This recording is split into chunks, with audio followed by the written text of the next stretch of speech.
This is KGW News at Sunrise. There's only so much you can do. You know, I could worry, but it's not going to really change it. This morning on Sunrise, hundreds of homes threatened, some already lost due to the Tunnel 5 fire burning in the Columbia River Gorge west of White Salmon. We have continuing coverage and a live report this morning with the very latest on how the firefight is going, plus a new ban on fireworks in that area. This morning, we're also celebrating the 4th of July in Cowlitz County as Longview continues its annual Go Forth Festival today. One of the highlights, the Go Forth Timber Show. That looks like a axe throwing target there, Rodney Hill. I think you're supposed to hit the center red circle there. The bullseye? Yeah, the bullseye.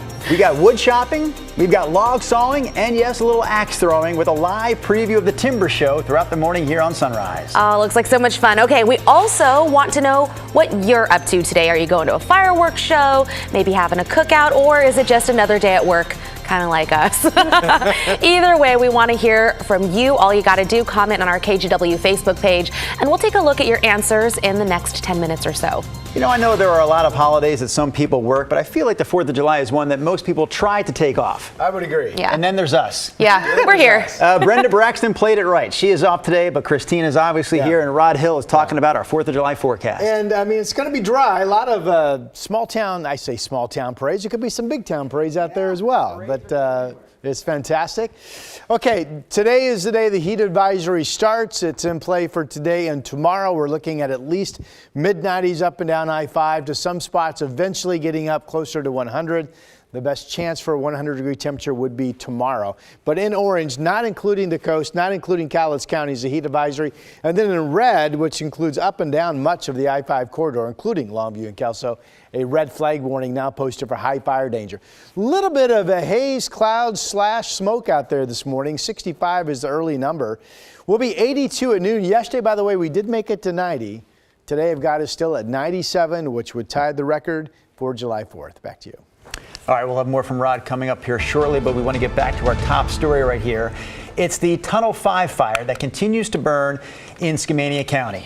It's burning about an hour east of Portland. To give you some context, near the small town of Underwood. That's in the gorge on the Washington side across from Hood River, which is where our Devin Haskins is live this morning there in Hood River. Devin, I know originally there was a big fireworks show planned there.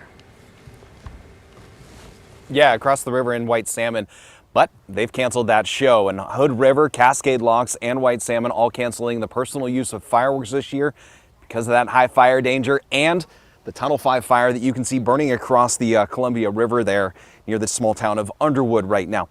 The latest information about the fire size that we know still sits around 530 acres. It's estimated several homes, though, have burned, with 250 homes threatened in the fire's path.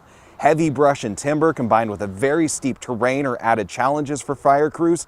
At least 5 helicopters are grabbing water from the Columbia River and then dumping it on the fire. There are more than 160 crews also fighting it from the ground.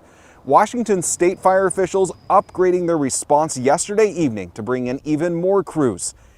And also on yesterday morning and all afternoon in what is known as Hood River as the Hook, it was a very popular spot to watch the fire burn across the river. One man telling KGW he lost a 3-bedroom, 2-bathroom rental property he owns. I watched the whole thing. The planes were hitting it with the retardant in the water like over and over, and nothing you could do. It just raged, and they just let it burn to the ground and fought it elsewhere, basically.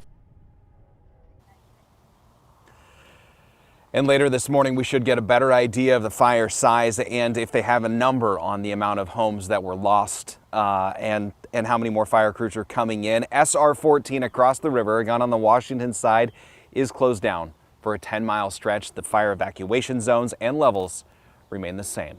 We're live in Hood River this morning. I'm Devin Haskins. Send it back to you. All right, thanks for that update, Devin. We'll check back in with you here in our next half hour. Meanwhile, fire officials along the Oregon coast and the central Oregon coast are working to confirm that fireworks are what caused a small fire near Walport on Sunday. The state fire marshal said crews found mortar shells from fireworks near where that fire started. Fortunately, in this case, the fire was contained to just an acre and it didn't damage any property. Try to just remember, even with the store-bought fireworks, your legal fireworks, do them on gravel and dirt, at least 50 feet from any grass, vegetation, brush, trees, any of that. According to the fire officials we spoke to, an even better idea is to check out a professional fireworks show instead. And the other big headline we're following today is, of course, the heat. Rod is calling for mid to high 90s over the next 2 days.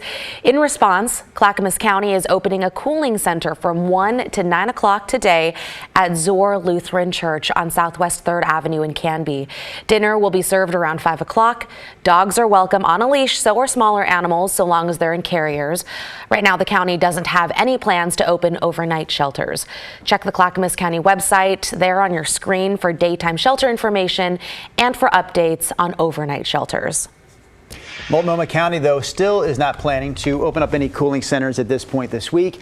Libraries will also be closed for the holiday today. So we spoke to health officials who say young children and the elderly are typically the most impacted by a heat wave like we're going to see this week, but really anyone is susceptible to the impacts of a heat wave like this. Experts say people with lung and heart problems are also at high risk, so they remind everyone to keep an eye out for themselves and also to check on their neighbors. Real quick reminder here, just to let you know, you can watch the Sunrise Show any time of the day thanks to KGW Plus, which is now available on Roku and Amazon Fire. So just look for that KGW Plus icon right there, add us to your home screen, and you can stream Sunrise on your schedule. And of course, we are talking a whole lot of 4th of July. That's because today is Independence Day. If you're looking to see a complete fireworks display today, there are a few shows in the area. Right after the Waterfront Blues Festival in downtown Portland, there will be a fireworks show starting at 10 o'clock. They'll be going off between the Hawthorne and Morrison bridges. You can also see some fireworks while screaming your heart out at Oaks Park at their 4th of July spectacular. Rides will be open from noon until midnight. The fireworks show starts at 10 p.m. as well. Tickets are only available online. For more information on fireworks displays in our area, you can check out our full article on kgw.com. So you know what Christine, myself, and Rod are doing to start our 4th of July holiday. We're working this morning, but we wanted to find out what you're doing today because everyone celebrates the 4th a little differently.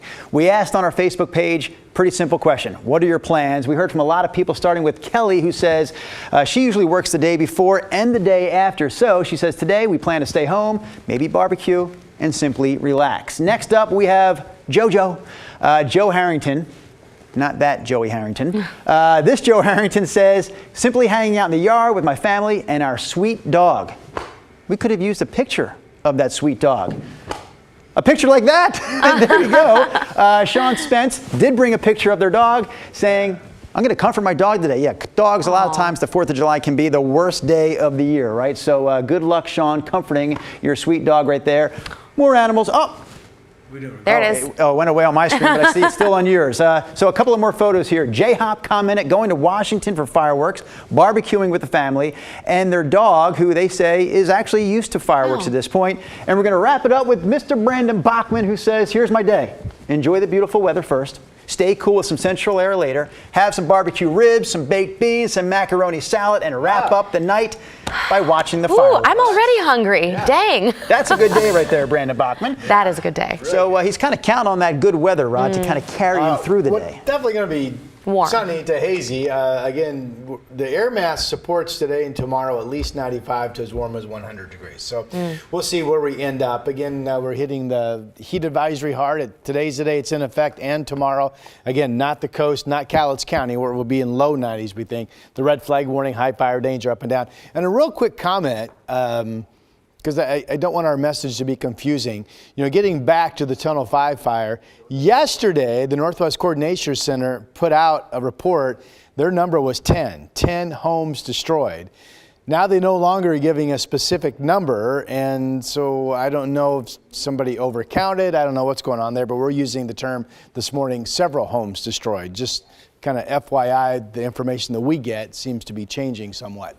Okay, heat advisory today and tomorrow. Again, 94 to 99 generally today between Albany and Vancouver, 95 to maybe somebody hits 100 tomorrow. Again, could be today, technically. Coast Range, Cascade Foothills in that 88 to 95 degree range. You folks, Sandy, Vernonia, et cetera, in the heat advisory as well. Here's that live camera we have out in the Dalles from the Oregon Veterans Home, and I've got it kind of zoomed in right there. That's where we're looking at the haze and the smoke from the wildfire, which is starting to spread out. More and more spots getting some smoky haze out there, including early morning view that says that we're getting some of that here in the valley this morning. 57 is the temperature out in Wasco County. 53 up in Kelso, where you folks will be in the low 90s today. It's 65 here in Portland, 46 out in Baker City. It looks like the cool spot on the map. Let me run you through some temperatures. It's all about the numbers today, right? Early clouds, fog, all being reported at the coast. Mostly sunny days coming. Again, breezy. Northwest winds gusting as high as 30. Astoria is 78. You get just away from the beach, it'll be 80. But at the coast, anywhere from mid 60s to upper 70s, generally speaking. Here's the Dalles at 98. It was 96 yesterday. Cascade Locks 95. Hood River 93. North to northeast winds in the gorge say 5 to 15, gusting to about 25. That's a similar wind speed to what we had yesterday. And then here in the valley, here are the upper 90s. Heat advisory in effect, sunny, hot weather, variable winds today 5 to 15, maybe some afternoon gusts to 20. 97 in Vancouver, 97 would tie the record in Portland, 98 tomorrow would break the record of 96. 92 on Thursday would be 4 in a row, and then we cool into the 80s on Friday. Morning clouds come back on Saturday. That's your forecast.